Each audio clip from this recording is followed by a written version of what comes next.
Welcome back, Juventinità fam, and I appreciate all your patience and support, all the great messages, and some of the new followers and people who've reached out and either want to get on the show or enjoy listening before or now. But this is the first episode. Sorry to keep you waiting. Still, the intro was a little bit of a pain to get sorted out, but I've kind of figured out a workaround.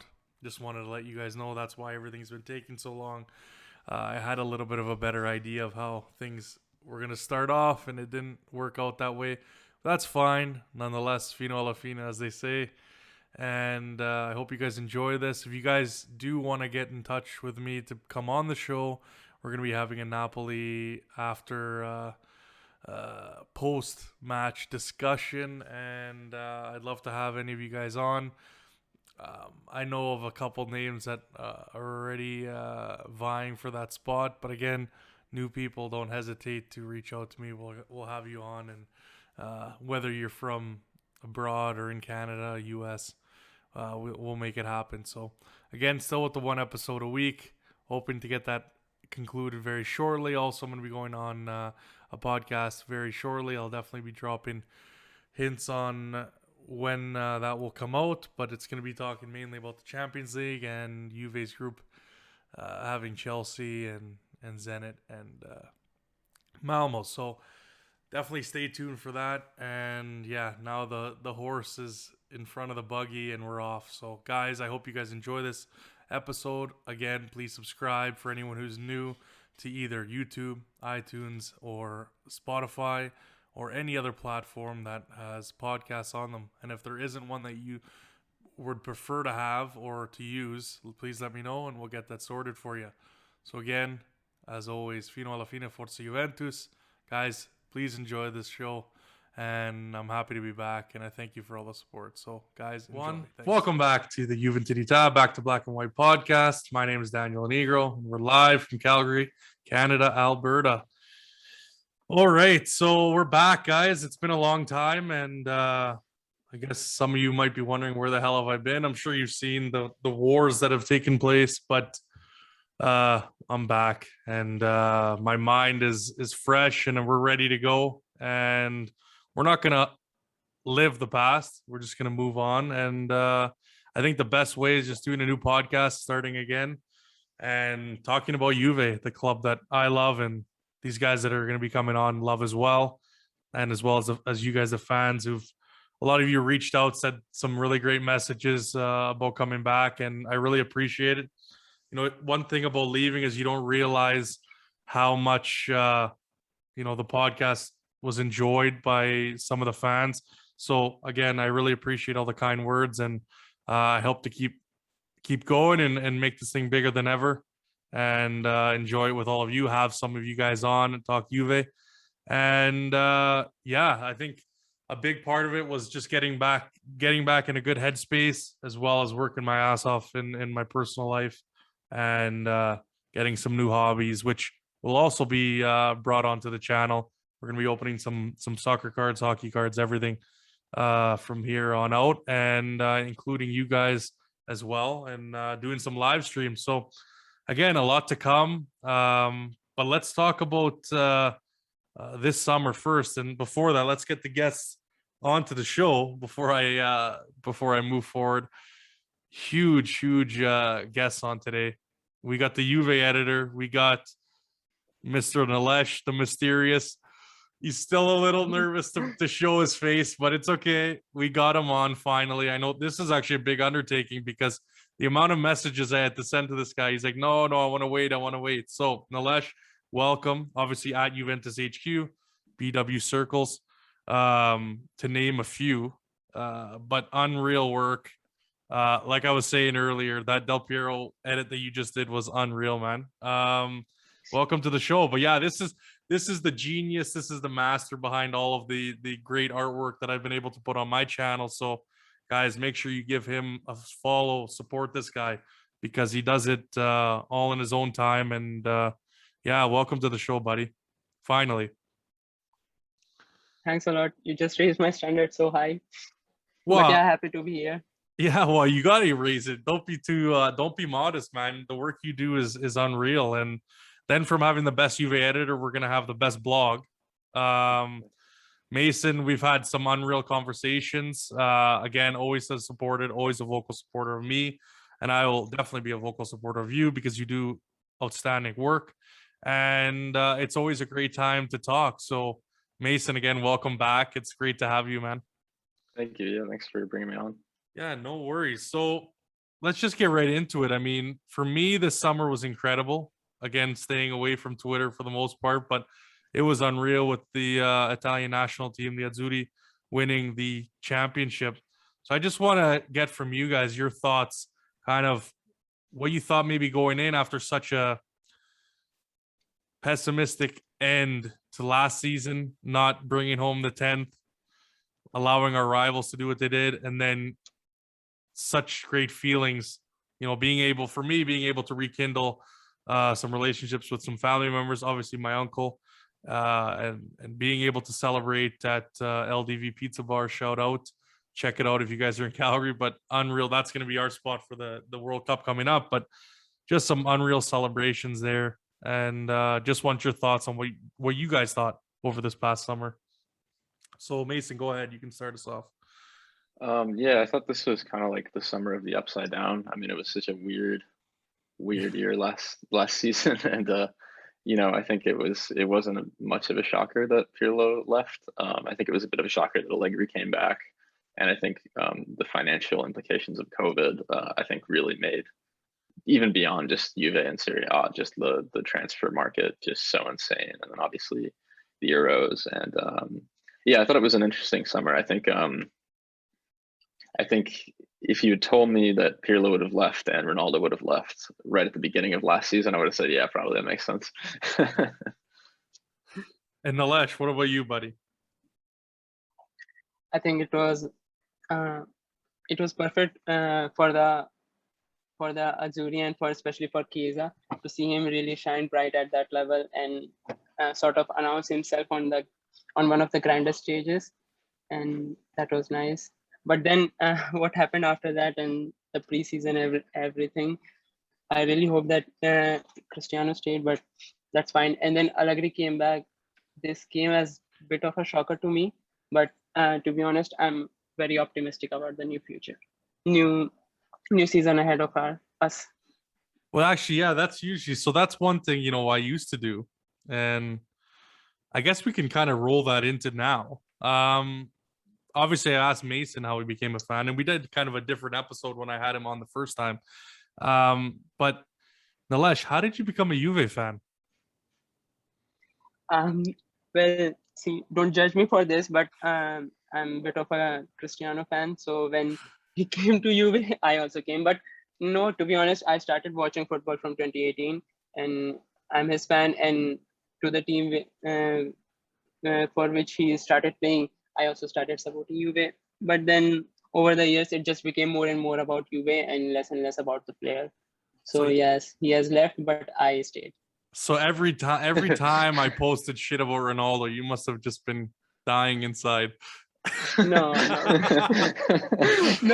Guys, like, if this guy can stay after all this time, after all the shit I posted about Ronaldo, like, that's a true friend right there. Yeah, and Nilesh has done his homework too. He's a true Juve fan, that's for sure. No, I knew your intentions. You were just saying that to piss off some people, and sometimes I also do that. That's the Twitter for you, man. That's what it is. And yeah, no, again, it was the Chiesa show, to be honest. Like, unreal performances. I was honestly surprised that Locatelli didn't get more of a shout during some of the games. I don't know if that was because of injury or what, but yeah, it was definitely changed my mind. I was unsure. I know last season, talking with obviously the famous Sassuolo fan, Mr. Vinci Guerra, and telling him that I wasn't quite sure if he had done it on the big stage, but he definitely changed my mind. So I was definitely really happy about his performances. And yeah, Chiesa, unbelievable.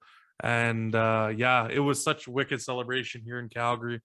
Even though there's not that many Italians here, there was quite the display of affection and celebration that final. So yeah, and it was great to beat England because, man, such an They overrated deserve that. country and team, to be honest. I mean, to me, I don't mind because when I collect some of their cards, they're just through the roof in value. I don't understand why, but that's just the English media, and that's how it's always been.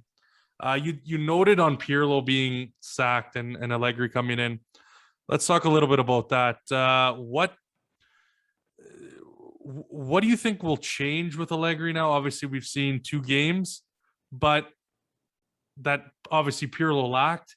And do you really think it was worthy of Pirlo getting sacked after 1 season? And Nilesh, if you want to go ahead first this time. Yeah, I think Pirlo was just a baby in this whole coaching career of his, and Allegri, in my opinion, he has done his homework in the last 2 years. So he came, he's much more motivated now. He has, I mean, whatever happened in the first 2 games, that was more, I would say, the players are to blame for that, and not the coach. He has done everything right. And the first game I saw, we played like a team, and that is saying something because under Pirlo also it was good, but Allegri really just has sparked something, in my opinion. But yes, we are still going to lack a lot because of the goals that a certain number 7 provided us. But that's that. And then I think it's about the players to stand up and just fill the void that Cristiano has left. Right. And Allegri will surely support them. Mason, what do you think? I think Pirlo was just like completely out of his depth. I think everybody would agree, I don't have anything against him as a coach. Honestly, I think it would have been really cool if he stepped back and worked Right. under Allegri or something in some capacity, because it could have been way worse for Pirlo. And I think that he was just so underprepared for what was going to happen. I don't necessarily think he would have wanted to step back. That's kind of like a pretty big demotion to go from first team manager to back to like, U23 manager or something. But yeah, I think yeah, he was just out of his depth. And I think it'll be interesting to see what happens with Allegri, because he's been out of the game for 2 years and he could have totally lost his mind those 2 years. A lot has changed in Serie A, especially. Like, it's been a very turbulent 2 years in Italy, and tactically it's like changed a lot. And I'm interested to see if Allegri, because he's such a defensive minded coach, if he feels like a dinosaur, or if he is, because he is wicked intelligent. So maybe I'm hopeful that he will kind of piece things together again, but it kind of remains to be seen. Yeah, I mean, I agree with you to be like, here's the job that you should have been hired for, Pirlo. Take it now after this 1 year would be kind of a stretch now, especially when you've seen other coaches get the same thing and then just move on to smaller clubs, right? So I think that would have been tough. I don't know about what my agenda with Allegri is very clear. It's been clear since he left. I'm unsure. I mean, we've had a coach who lost the dressing room clearly before he left. Tactics were stale. Is able to get it right tactically after, witnessing how a team sets up. I'll give him that. At the beginning of his career, definitely overperformed with obviously having a squad that was brought together, was cohesive.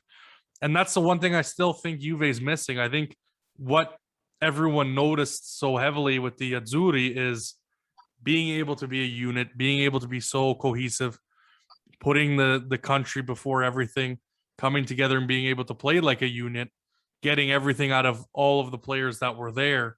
That's something that Juve has lacked for the past 3, 4, 5 years now. And that's something that's difficult to get back. It's not impossible. Again, look at where Italy was when they didn't qualify to obviously now winning the tournament this summer. So it's definitely possible to get that spark back. But to say Allegri is going to come in there and do that, I'm still very skeptical. And I think a lot of people should be skeptical because it's too easy to rest on past laurels. To say that Juve won, 5, and then to continue on with 9, to say, oh, that's good enough. I can't put myself in that position to say that's okay. And oh, he's going to come back and things are going to go back to normal. You got to remember too, Allegri was a coach that didn't play a lot of youth. Needed to give them, months over months of time to crack into the lineup. I don't know if I necessarily agree with that. You look at the leashes that were taken off all these younger guys in this Euro, and they were able to perform. So that to me is unnecessary. But again, it's still early. First 2 games. Yeah, it was kind of a rocky preseason, I agree. But let's just wait and see. There's some big games coming up. And Champions League starts off fast and the furious coming up. 22 games, I believe, in the next 7 weeks, I believe it is. So no, 7 games in 22 days. 22 games. What am I talking about? 7 games, 22. Yeah, exactly. So thank you, Mason. Someone's actually paying attention. But yeah, that's still quite a bit of action, especially when you have Napoli coming up next. Malmo is going to be the first game in Champions League. I got that one right, hopefully. But yeah, it's going to be a big workload, especially with COVID still being a thing, and international breaks being thrown in there. I don't know if you guys saw what happened with Brazil. That was kind of scary, especially some guys getting in there who weren't supposed to. The game being postponed. The first person that I looked to was Danilo in that photo, so that kind of worries the shit out of me. But especially of how big of a role he's contributed. But talking about obviously Champions League, what was your reaction of that first draw? Because I never really created any content for that. Obviously getting Chelsea, Zenit, and Malmo in the group. For me, I'll just say it should be pretty straightforward. I know Chelsea are the champions, but I don't know what it is about Chelsea. It's maybe not that they're, you with the Roman Abramovich factor, the Russian money, and seeing some of the players like Pulisic. I don't know if any one of you guys watched the game last night, Canada versus US, but Canada gave the US a run for their money. I'll say that, with some great young players. I don't know if it's a non-respect factor or what, but I think this group should be fairly straightforward. What do you guys think? I think it's going to be tough, honestly. You think so, really? Yeah, I just think not because, we should beat Malmo and we should beat Zenit, and, we should be we should be able to beat Chelsea, definitely. I just think that the past 3 years, we've just gotten knocked out by teams that we shouldn't have gotten knocked out by. So it's all mental. If we go into Malmo understanding like, okay, they're the top team from Sweden, we need to take them seriously, then yeah, we should cruise by. But I think there's just such a mentality problem that it's more about that than tactics at this point for Juve in the first the group stage. Yeah, I would agree with that. I think I just look at that last game and I think it was going to be a train wreck anyways, in terms of mentality because of all the news with Ronaldo and him leaving. Yeah. So I was kind of not shocked that happened, because that's usually what happens when a big name leaves any club.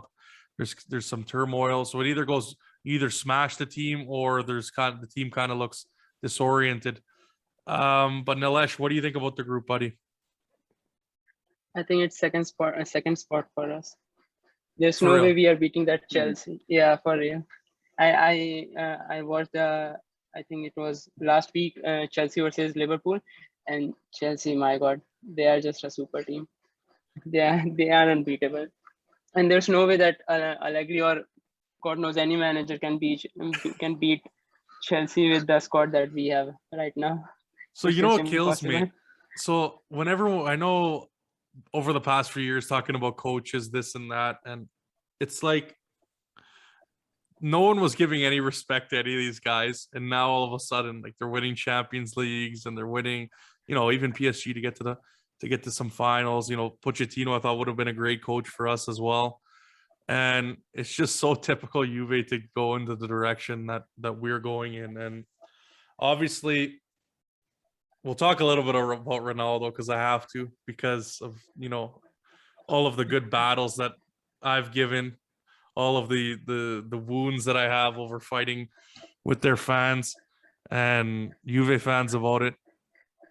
It's a bittersweet pill for me because there are some good guys out there. My boy Danny, not Danny Golf, Daniel Janik is a really good guy. I'm gonna miss it because I'm not gonna be able to talk to him really that much. I mean, sure, we can go talk about if Juve ever plays Man U and stuff like that, but he was a really nice guy and we had some really good conversations. So that kind of stuff I'm gonna miss. Obviously, some Juve fans started cheering because Ronaldo came here. So again, I gotta give some respect to that. But to me, I was so happy. I'm not gonna lie. The train wreck is over. The 30 million is off the books. Let's open this thing up. Let's get the Fiat factories rolling. Let's get the cars off the line. Let's start making some money again because we need to really start pushing in the right direction. This transfer window, I was not happy with what the club decided to go with, and it really shows that maybe we're in for a lot rougher waters. But to me, Ronaldo, he did score some goals for us. I'll give him that. But to not get through the round of 16 or quarterfinals for 3 consecutive years really puts a negative damper on him leaving. But again, if it's better for both parts where Juve can go back to being a team again and he can enjoy going back to Manchester United, good for both of them. That's all I can say. But to me, I'm happy that it's over. Your guys' thoughts quickly. I know I've seen what you guys have posted on Twitter about your thoughts on Ronaldo, but just to, a couple 2 cents on what you guys think. Go ahead, Mason. So, because we know you're a fan, Nilesh, so we don't want to put you in an awkward spot. Yeah. I think with Ronaldo, I mean, I think it will be beneficial for both parties. I don't think that the Ronaldo experiment or whatever it was I mean, you can call it a failure, you can call it a success. It just was what it was. I mean, we didn't, it was really rough that he left in the way that he did right at the end of the transfer window. That is the only thing I really have against him, because it would have been much better if we had that time, and we didn't really get a sweet deal out of that or anything, but yeah, I mean, I would have liked to have seen him play with Juve live. That was probably the most sad thing about it, but yeah, I think it's a good chapter that's about to start, for both parties. I wish him luck in Manchester. I'm surprised he went there though. I don't. Anyways, next. Sorry, Nilesh. I'm sorry, buddy. I'm sorry. No, I don't mind. Well, I think it's good for everybody, and everybody is going to enjoy. United, I have got him, and he got United, and he looks very happy there. And then we got rid of the 30 million, and we can buy some new players, probably Vlahovic next season. And I think it was Allegri's decision. Basically, initially I wasn't thinking that, but then Mason convinced me. So I think it was Allegri's decision to let him go, and that is right. But to be honest, yes, I agree with Mason that the way in which he left, that really hurted me a lot, because now reports are coming that his friends were telling that he told them, I think it was in May or June, that he's going to leave and he'll be at United. So why he didn't told that about that to Juve? Yeah, that no, hurts. It does. That's a good point. I think when you don't have that leverage right at the end, when you only have like 7 days to go, and it doesn't give you any benefit to talk to teams, right? Because then you're at their mercy of what they want to take. And you look at how the Man City deal. Okay, there could be rumors of him talking to former players or whatever the case may be, but that's a pretty tight window to get something done, and especially start requesting players that you want to bring back. So yeah, I mean, there was a lot of talk on what was being said. If he did know in May and June, and then what pissed me off the most was that post that he was saying, "Oh, this is all bullshit," and don't believe everything you hear when like basically Yeah. his best friend goes on and is like, yeah, he wants to go. It's like, what are you doing? Like, like go to the board and be like, let's get this done. Where you want to go, we'll figure it out. We'll try and help you get to the place you want to be. But if you do that at the beginning, including the fact that it took Juve so long to just even get the Locatelli deal done, doesn't do us any favors, right? So, yeah, that's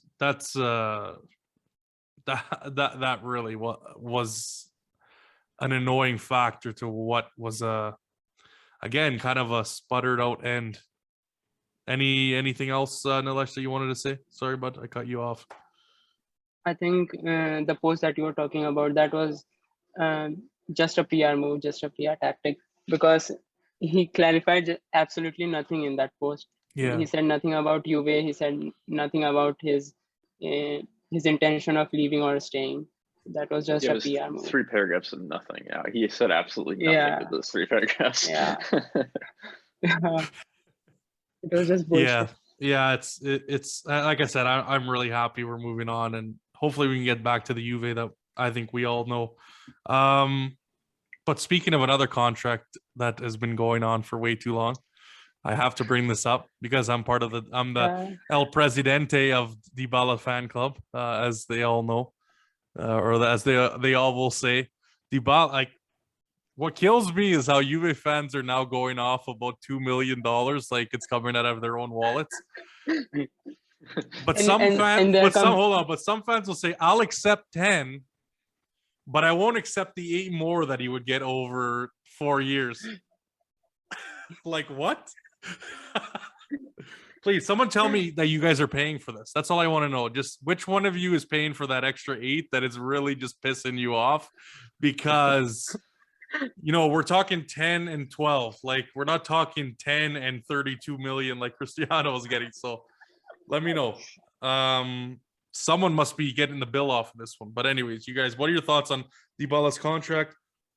And some people are like so willing to even let him go for like nothing. I'm like, talk about another stupid idea. But anyways, go ahead, guys. I think the most stupid post that I saw today was, I don't remember who did that, but somebody was saying, does Dybala deserves to be paid 12 million, same as De Ligt? Like, what is this? Yeah, both are different players, and both do their job fantastic, and it's just crap. It's been like 2 years, and we've been negotiating, and we couldn't finalize. I don't know. I don't know if it's like, again, what this summer I think proved as well is that all of the so-called calcio journalists are just all full of shit and should never be believed on anything, because you're hearing like these numbers being thrown around every like 4 or 5 months. Like, oh, he said this. Oh, they met. Oh, they didn't meet. Ronaldo wants to leave. Ronaldo doesn't want to leave. There's a 64.3567% chance so-and-so is going to be a Juve. I mean, I've been saying this. It's like, it's complete bullshit. And if you want to jump on that bandwagon to get some clicks, you can.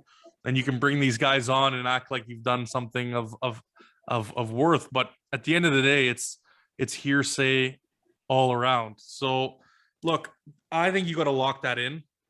Dybala is what, 26, 7, 27? 27. 27, yeah. Probably. So if he's 27 years old, you offer him a 4-year contract. And if, let's say, you don't like how it goes, you let him leave at 31. So really, that's not a horrible. He's in his maybe closer towards the edge of I would say his of a prime, if you want to call it that. But he's in his best years. So really, to walk away, let's say after a 4-year deal, that's not a bad position to be in. And look, if you saw that first game, the first half at least, that can give you some foreshadowing of what could be. Obviously, that team fell off the wheels fell off the back of the bus and just derailed, and the ref kind of took that away from us at the end. But it is what it is. But I think there's some very good pieces that we could bring in that will allow for this team to really improve. Now, if Juve goes forward and does that, that's one thing. I mean, looking at the players that we got rid of and we're only able to bring in, I think that's also a rough go at this mercato. But yeah, what do you guys think? Do you think he deserves 12 million if that's what he's asking? Do you think 10? Like, what do you think? Should we let him go for free? Should we sell him? I don't know. I've heard everything out the word work today. I think it's a tough one. I mean, he's this past season he just was injured, basically the whole time. I was looking at, he missed like 40 games or something, 30 games. I think that I wish we could postpone this contract conversation until next year. We could see how he does this season under Allegri again. I think that he's an incredible player. I think that we need to decide now or never if we're gonna build the team around him and Chiesa, because I don't think you have to pick one in that situation. I think that Chiesa and Dybala could play together, but it's really now they're kind of deciding what the next 4 years are going to look like. Because if you have a player like Dybala, you have to build around him.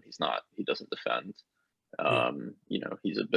He's a luxury player. He's really good, and in a system that works for him, he's incredible. I think that we should maybe give him like 10 to 11 with like huge bonuses if he wins Champions League or something. Make me come after you, Mason. No, I definitely don't want him to go. It would be a shame. And I think we need to make it work. I don't believe the 12 million thing. I think that's just a BS number. But it's also the whole conversation about contracts. He's not the problem. The problem is Aaron Ramsey and Adrian Rabiot. Those guys are the problems. Let's get rid of them, and then we can give Dybala 13 million or something if we need to. Well, you're not a big fan of glass knees? I like Douglas Costa, but no, man. Like, I got Ramsey coming in. I don't know. This team gets into so many stupid things that you give your head a shake. But at least Alexandro, now that Ronaldo's gone, won't be having to defend the whole left third of the pitch. That's one good thing. But anyways, Nilesh, what do you think? Are we going to sign him? What are we going to do? I don't care how much we are going to pay him. Just sign it. Just don't let him go, because whatever we have got right now, we should just hold on to that first and then build from there. It would be really stupid to let a player like Dybala go. Yeah. And especially, I think you were pivoting to the fact that Dybala actually wants to stay at Juve. He's not demanding too much money to make the club forced to let him go. Right. I think he's just asking what he thinks he deserves. So just sit down and get it done. Exactly. Yeah, I agree with that. We're going to keep him. Oh, sorry. Oh, no, go ahead, Mason. Sorry, I was just going to wrap that up. Go ahead. If we're going to keep him, we need to get like a real number 9. Morata's all right. He's not starting quality at Juve. He's backup quality. I have literally nothing against him, but he's just, we need a big striker who can hold the ball up. And if we got somebody cheaper, it doesn't need to be somebody world class. We should have gotten Edin Dzeko. I think he's really underrated. But anyway, if we're going to keep Dybala, we need a 9 to fill in, like a real 9. You know what I mean? Yeah. And I think that would really work, because then we could play 2, or we could have Dybala rest. Yeah, I think Morata was the product of a bad Euro, is what I'm trying to say. It wasn't a great Euro for Spain, and I think that's kind of, as well as a bad season, kind of an awkward season last year, coming back to Juve, where it was the offside man to kind of petering out towards the end. But yeah, that's going to be interesting.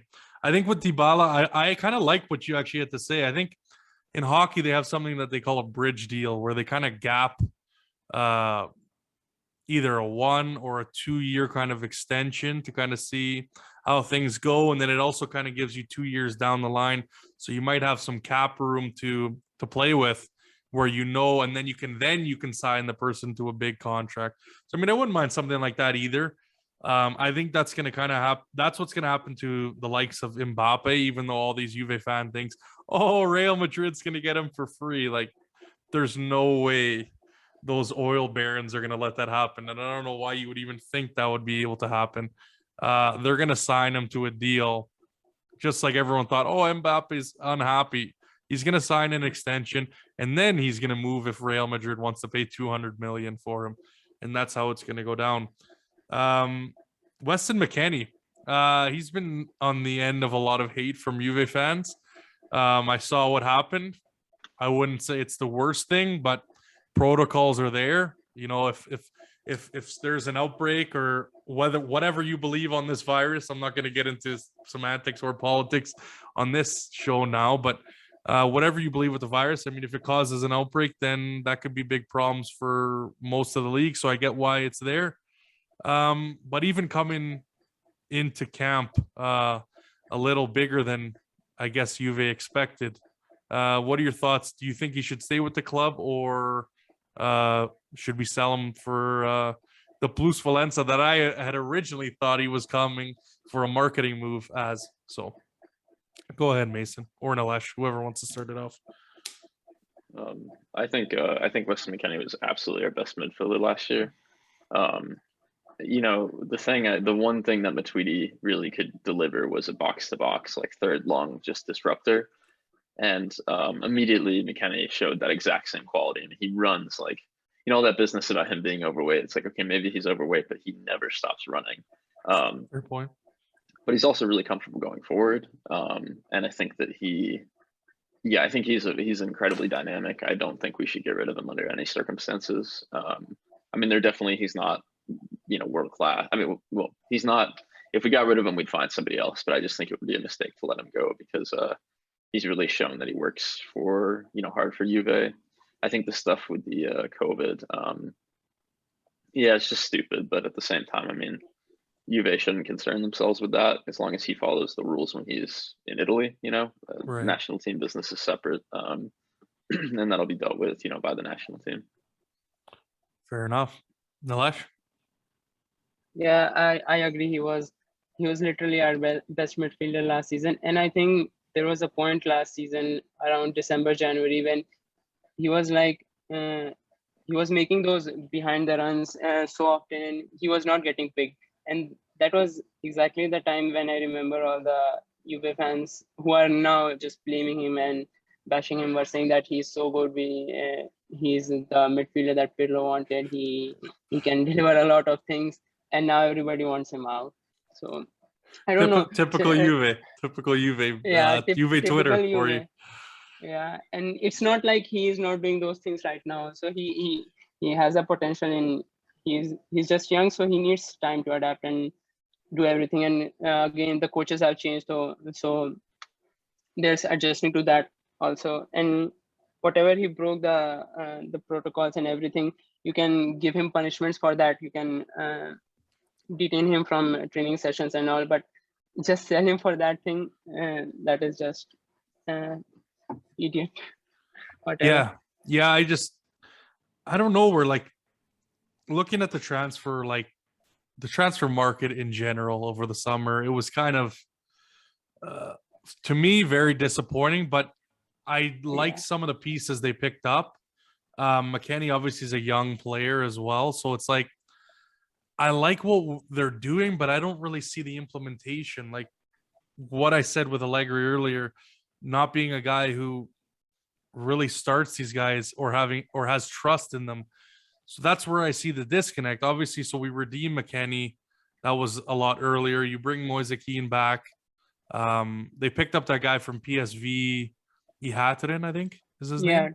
Yeah. So that was for like not that much money, which I think is good. The guy's 19. Caio Jorge from Santos, again, another good pickup, I think. And a young player. So like that's good. Locatelli only being 23, another good pickup. I really like that. I don't think we overspent at all. Christian Romero going was, again, good to say that we can pick up that extra money that brings, because again, financials are always going to be, I think financials are going to be Juve's problem for decades until they, you know, sell out to some oil baron or someone who's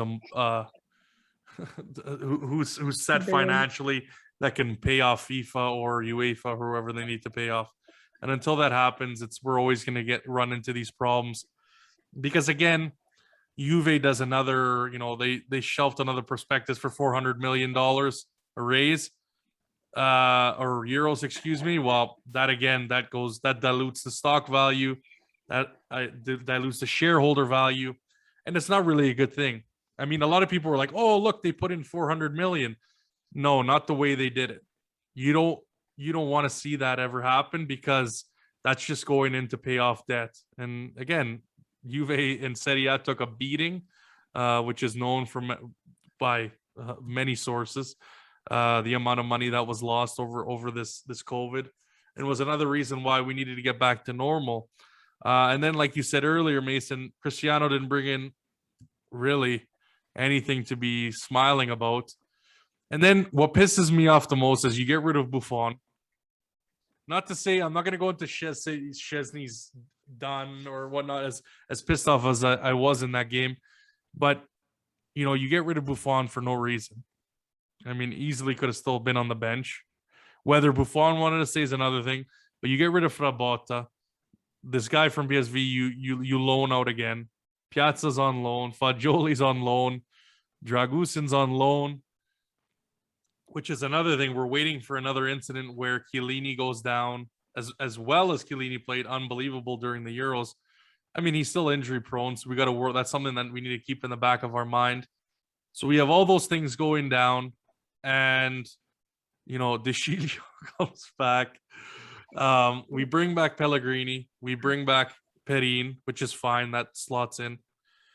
But again, the one single factor that pisses me off is how well other teams are doing in this market and how terrible Juve is doing in this market. So, okay, we can praise them. Okay, you're bringing in some young players. You're not spending too much money. The deals you've made are pretty decent, let's say. But to believe that Camavinga went, Saul went, and Sabitzer. Yeah, exactly. All these other teams are picking up players for steals. Like the Saul move was 5 million loan. That's unthought of. So for Juve, and obviously Atletico and Juve have a history of making deals. So to not go there when you could use another midfielder who has kind of taken a backseat at Atletico, who has a pretty insane roster, if I say so myself, to not get in on any of those. Camavinga was what, 20 million, 30 million, something like that. So that's the Juve that has lost the cutting edge in the transfer market. What we praised is when we would get those free transfers that would make big impacts. That's what we need to do now, but maybe at a little bit more of a bigger valuation. So to me, that's what's pissed me off. Obviously, I think some guys that we could look to, Saul would have been huge. I think Szoboszlai, I think we got to go after this guy. Now that he's at Leipzig, he was at their other, tandem club there, Salzburg in Austria. I think we got to go after him. I think we got to get Haaland at all costs. Costs. Yeah. If but again, I mean, maybe we just screw ourselves if we ran into a Ronaldo situation. But Haaland seems much more. I feel like he could fit into any system. I think he's the perfect player. I am so changed after all the jokes I've made about him coming in. When a guy is just scoring at will, you got to pick up that guy.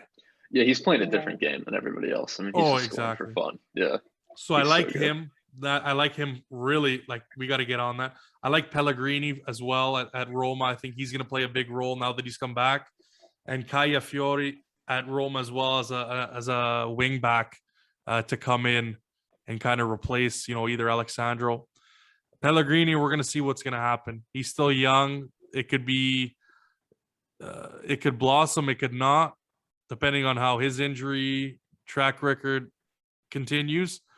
But yeah, I think there's lots of guys that we can now move into if stadiums are going to be fuller, if revenues are going to be coming back. Look, we can talk about all these Ronaldo jerseys, but unless every Ronaldo fan was buying 3 jerseys a year, which they weren't, we're still in the same boat that we were. The sponsorship factor wasn't moving any needles because we still have Jeep on our jerseys. We still have Adidas with a partially changed deal, and Allianz is still paying us the same kind of money that we got that new deal, but it wasn't anything to laugh about. So to me, what do you guys think going forward in the next transfer window and then looking into next summer that really needs to be either reinforced or changed about Juve's mentality? Nilesh, you can start, buddy. I think first of all, get rid of Ramsey and Rabiot and all these players who are just on massive wages and doing nothing week after week, and just go all in for Haaland first, and then probably get a good midfielder, and a left back is so much needed. See, I'm okay with Sandro, to be honest. And I know I've said this, I'm going to beat a dead horse, but I'm okay there for the time being. I think he can provide the necessary support on the back as well as going forward. And like I said, when you don't have to worry about someone losing, leaving you out to dry every game and having to go up and down the field. It's like my argument with Cuadrado. I think Cuadrado is a perfect winger. He's been unbelievable for us. But when you put him in a wing back role where he has to do all that work, it's two different players. Now you can still get the output from Cuadrado, which doesn't change, but it leaves you with massive holes on the back end. So that's why I always prefer Danilo on the right side. Always.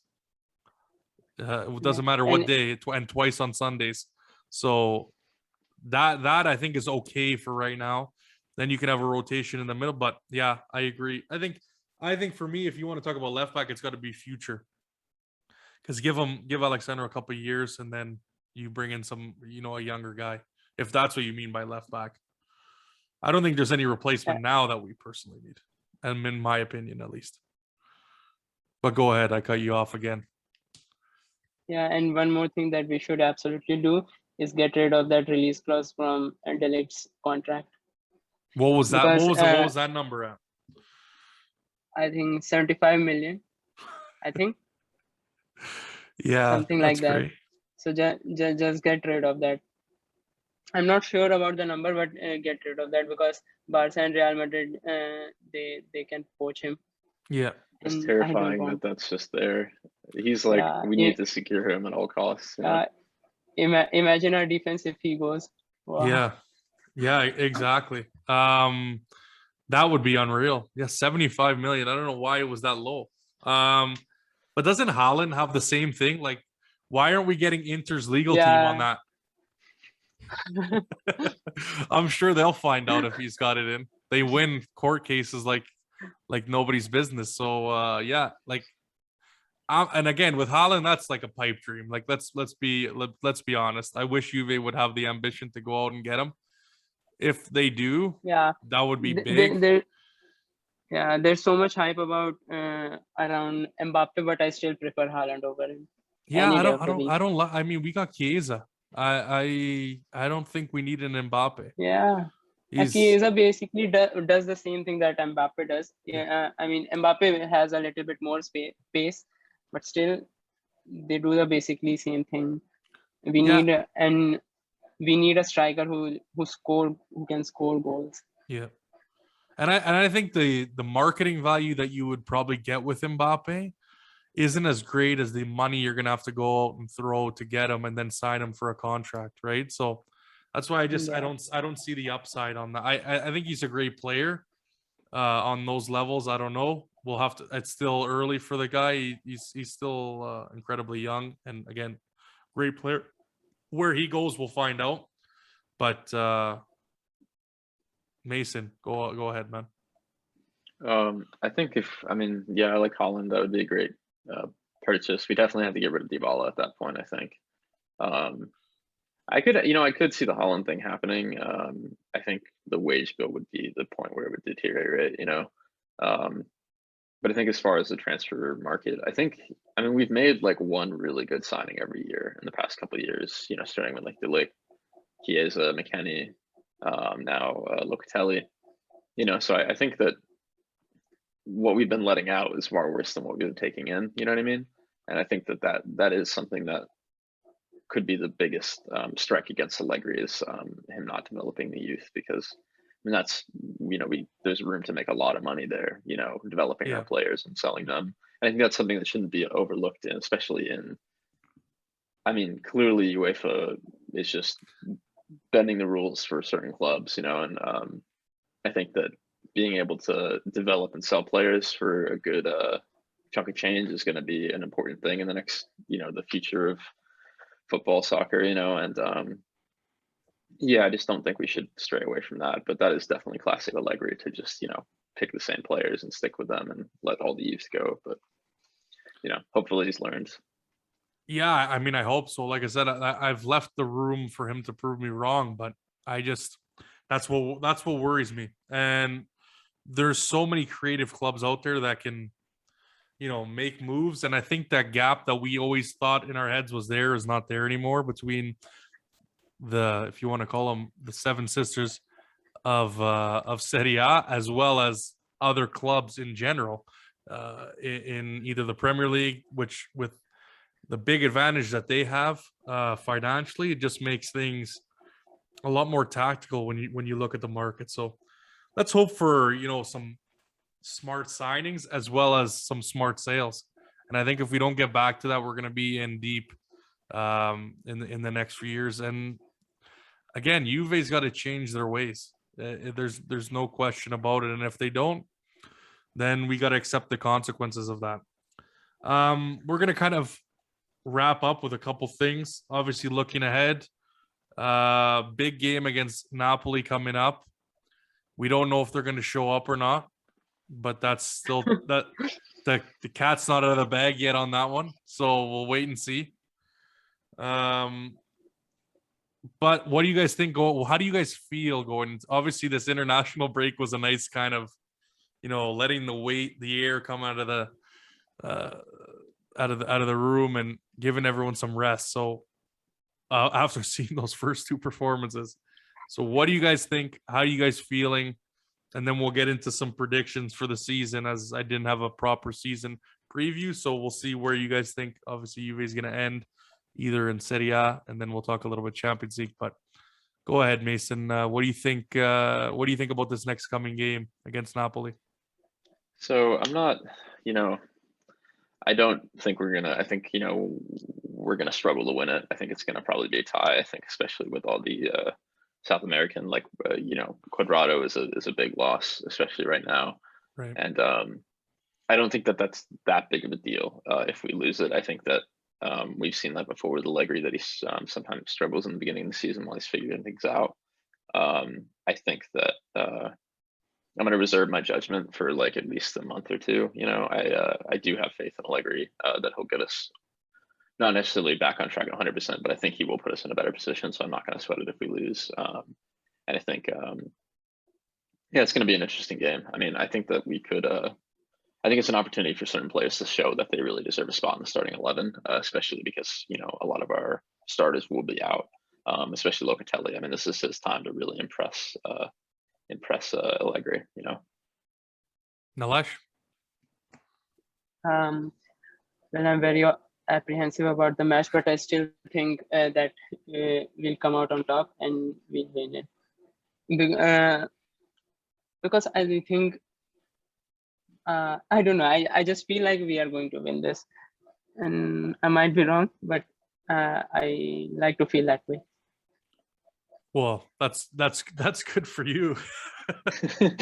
I mean, I wish I shared your positivity. Yeah, that's something I wish I could change about myself. But no, see, the thing is, if I start being realistic, then my mental health will go down the drain. So you'll be where I was. Better to just say some lies with special guest. But yeah, no, I think you mentioned Cuadrado. I think Bentancur as well picked up a knock with Uruguay. So yeah, that is already going to be draining the stockpile of midfielders. Who knows what's going to happen with McKennie? look, I think Napoli's got a really decent shot this year, looking towards the teams that have kept the same kind of brand. So yeah, I think it's going to be a very difficult game, especially when Napoli always has something to prove against us.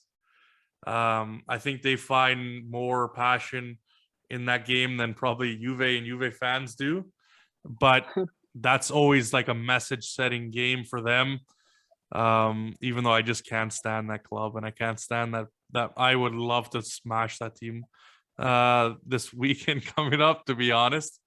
But let's see who shows up. Again, it's all going to depend on who's in, who's out, what the lineup is going to be. But I'm going to take a little bit of that positivity, Nilesh. I think we're going to win that game and kind of keep the doubters in check for one more week. I think Allegri's got enough time to prepare, to look over kind of the last couple weeks and see how they've played with 2 wins and kind of set up the right tactics. Let's hope. For the season, I think there's a lot of good teams. It's going to be interesting. I think Merda took a massive downgrade. They also took another fan, a Juve fan that you guys might all know. I guess he wanted to follow how his character is by joining the Snakes, so it all makes sense now. But I think they've taken a downgrade. I think Gab Marcotti on ESPN FC put it best. All of their positions were downgrades. So even though I think Inzaghi's a good coach, I think Conte's the better coach. I think Lukaku's the better striker compared to Dzeko. I think Dzeko does bring some ability to score, but I think that's a downgrade. Dumfries as well on the instead of Hakimi. And who else did they bring in? One more guy that he talked Çalhanoğlu. about. Exactly. Çalhanoğlu. Yeah, exactly. So I think those are all kind of downgrades. So I'm not really feeling it for them this year, especially when you have the likes of Lazio, which, yes, okay, you can laugh about Sarri all you want, but that team has kept, I want to say 95% of their lineup and added some decent pieces to that team, and they just blew Spezia out of the water last weekend. I think they're going to be a really tough competitive team this year. Roma with the likes of Mourinho, that's always tough to judge. I think that could be something to worry about. Atalanta, again, I think them losing some pieces might hamper them, but again, another team that's very, very similar. So I like when teams, even if they go through coaching changes, can keep a core. I think that really helps transitioning into a new era. And I think if you look at Juve, that's what really helped us go through from Conte to Allegri, was having those key pieces there. So I think there's going to be this. I think it's going to be a good toss-up for the Scudetto this year. Milan is Milan. Look, they're going to say that they've got all these great players. We'll have to see if they can show up for once in the last 15 years. But I mean, after choking last year, I honestly believe that they were going to go on and clinch, and they just didn't have enough gas. So guys, where do you see everything lining up in Serie A by the end of the season? Do you think Juve is going to get the title back? Do you think Merda is going to get the title back and go back to back and get a second star, which I really hope is not the case? But what do you guys think? Go ahead, Mason. You can start us off on this one. First off, I just loved seeing Inter just get cleared out this summer. Yeah. It was beautiful. And I'm glad, because I think Lukaku is like so good, and I just never wanted to admit it when he played for Merda. But yeah, it was beautiful. It's like Ronaldo for me. Yeah, and seeing Hakimi, obviously it's really tragic with Eriksen. That's a whole different story. Yeah. But other than that, it's just great. I think that they're probably going to go through a pretty rough transition year, but I think they could still be strong contenders. I think that Napoli, Lazio, and Roma. Like you said, I think those are going to be some people to watch. I think Atalanta as well. I think Milan could shock, but I would bet more on Lazio being one of our main competitors early on. It also depends on who runs out of steam first, because I think, Lazio could do a really great start, but they have a fairly old squad, and I think this is going to be a season that's going to twist throughout halfway through. It's going to look like it's going one way, and then it's going to tip. I think that we're still favorites, hopefully. And I think Lazio too, with Sarri, I mean, it could go either way. He could bring out the best of them, or he could just really go through a rough transition. But I think that top three, I'll see Lazio, us at top, and probably Atalanta, and I put Merda in fourth. Interesting. Okay. Yeah. No, I think I see with Lazio, like when you get Immobile, who has just done dog shit for the Azzurri, let's be real. Like it's like night and day.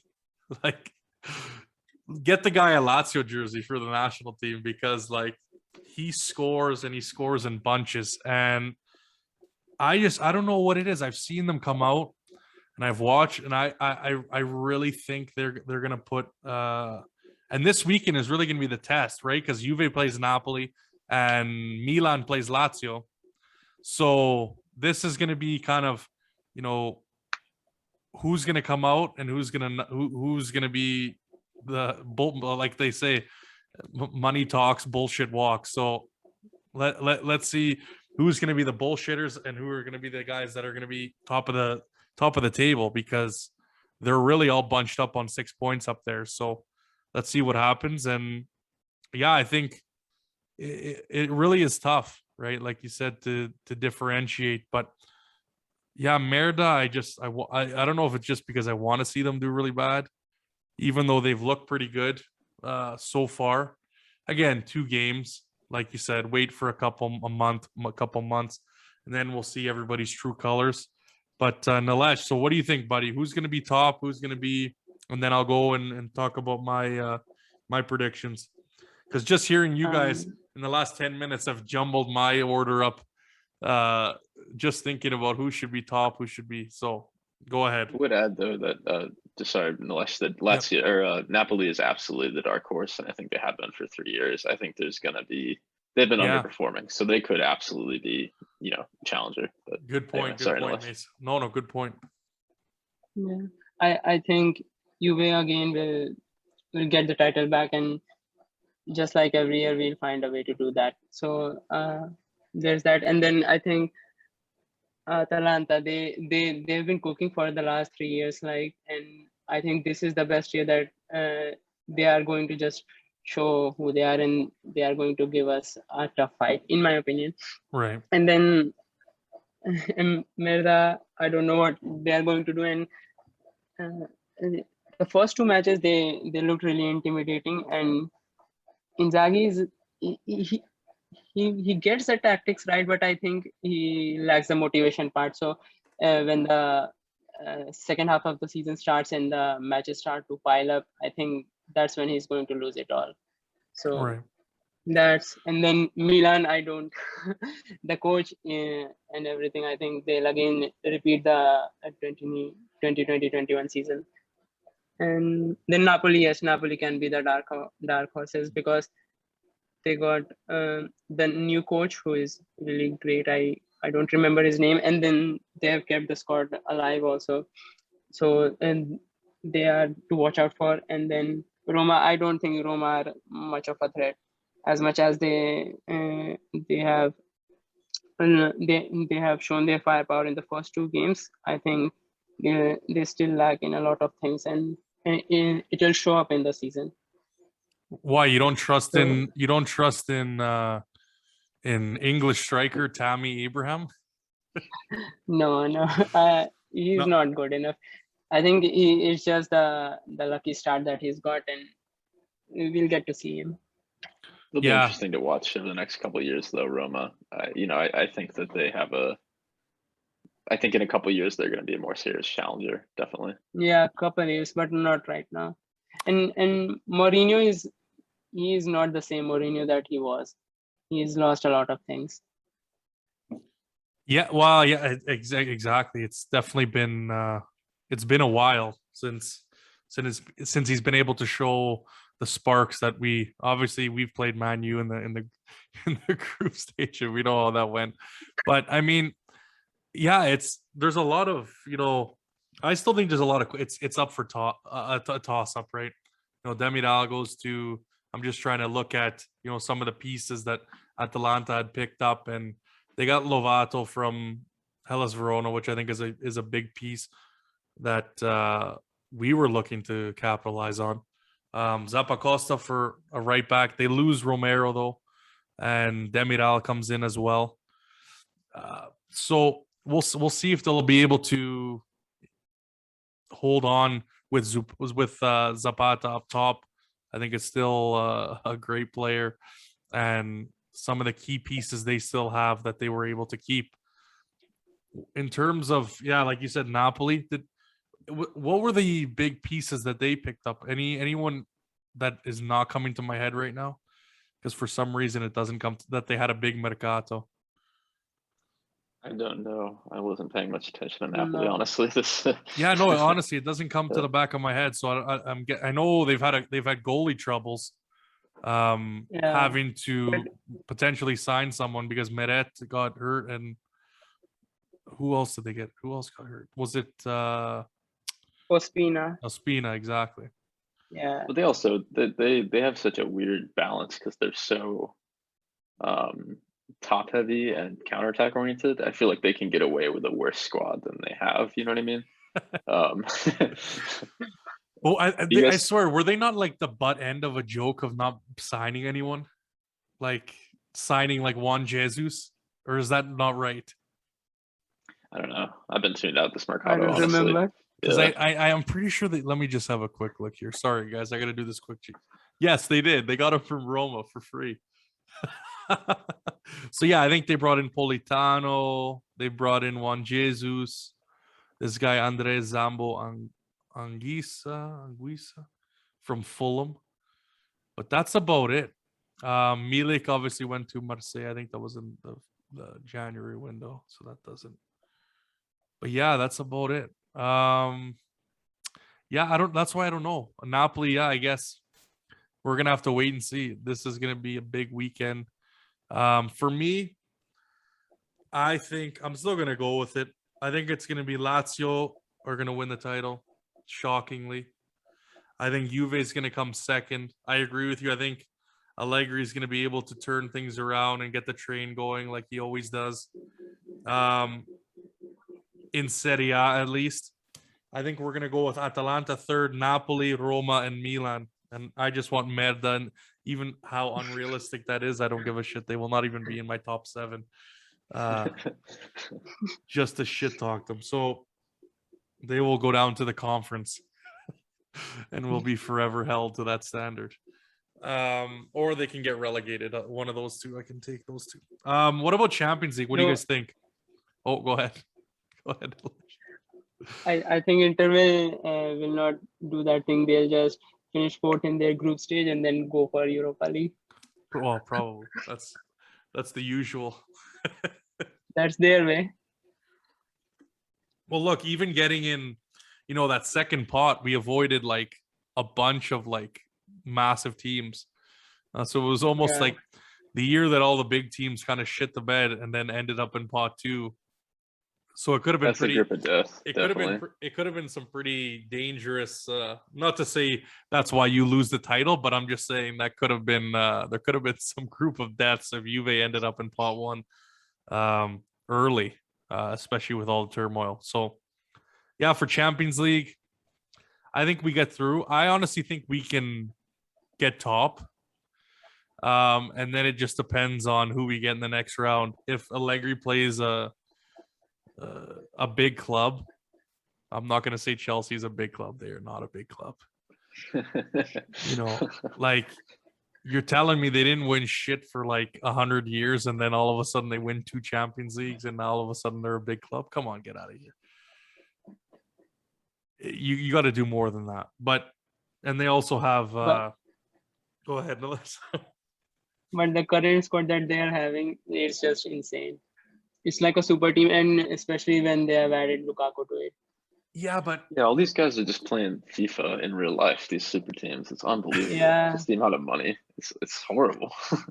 that's why I'd prefer a salary cap. I've always said it. I would prefer a salary cap every day, because if it's a system where we can hold teams to, I think just in general for football, it goes a hell of a lot. Even though I don't know which Juve fans thought like feeling bad for Inter was a good thing. Like, I would watch that team get relegated and have a celebration. You know, free beers, free champagne for anyone who can make it out to Calgary, because why would you? What good does it to have them in this league? To be honest, I mean, you could talk about needing Serie A to be better, but Merita's one team. You have Napoli, you have Roma, you have Lazio, you have Milan. If Inter goes to Serie B, you still have 5 other teams that can bring the league out. So I don't understand what this like sympathy was for. But anyways, Juve fans always have their moments to show their true colors. But for me, I think the best possible scenario could be a semi. That's if everything goes perfectly. I still think there's quite a few teams that have more firepower, like you said, that would be able to. Yeah. But I think we're in our usual territory. We're round of 16 quarterfinals for this year, and that's like, look, I would love to say, yeah, we're gonna go and we're gonna smash all these teams, and we're all gonna come together like it's an international tournament and win the Champions League. But to be realistic, I think we're going to be right where we are in the round of 16 in quarterfinals. What do you guys think? Who do you think is going to win the Champions League? Who do I think is going to win?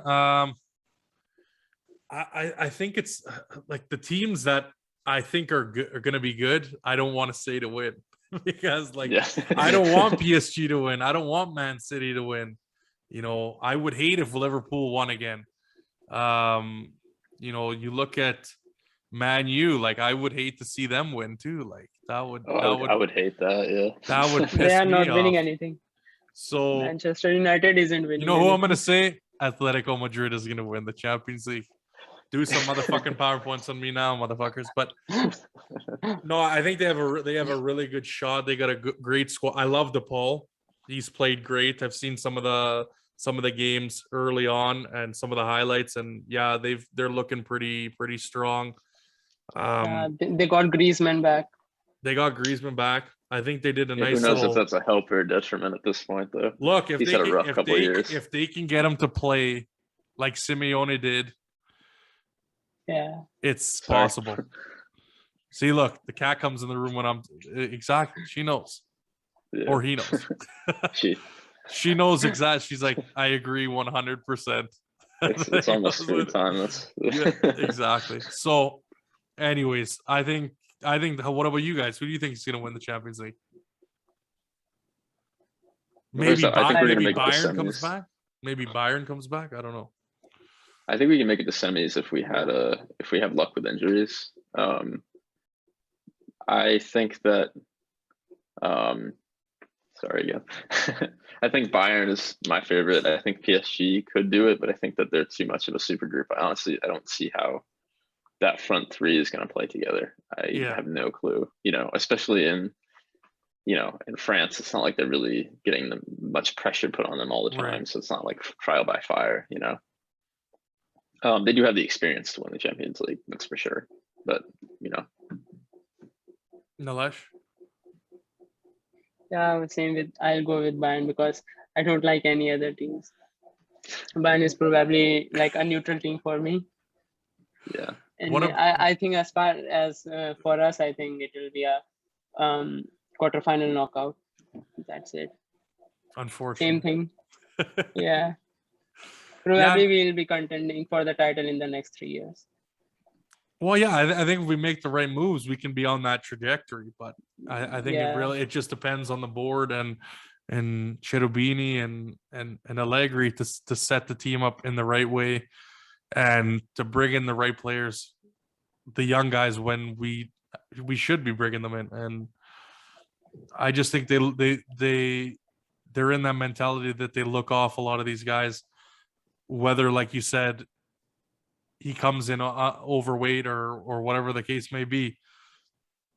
We need to condition ourselves to bring young guys in and the right young players and give them the confidence and trust them.